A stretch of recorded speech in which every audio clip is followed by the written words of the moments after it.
warri na hamattan ganama galgalaa dhiiga kiyya dhugaa waa'ee koo daldalaa jireenya koo jibbee namni maa falfalaa ani isiniin dhiisu akkamitti baatu gaafii rabbii jala.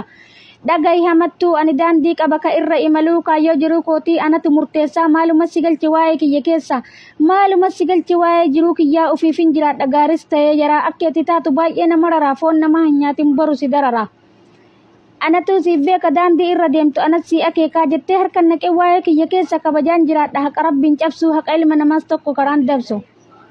Ilma namaa miidhu har'as ta'ee boru sodaa rabbiif jedhee mataa gadi qaba sila ilmi namaa maaliif yaada daba oolman gatii kootii silaa kanaa miti xoosaa kiyya bayii deemi qilee lixi.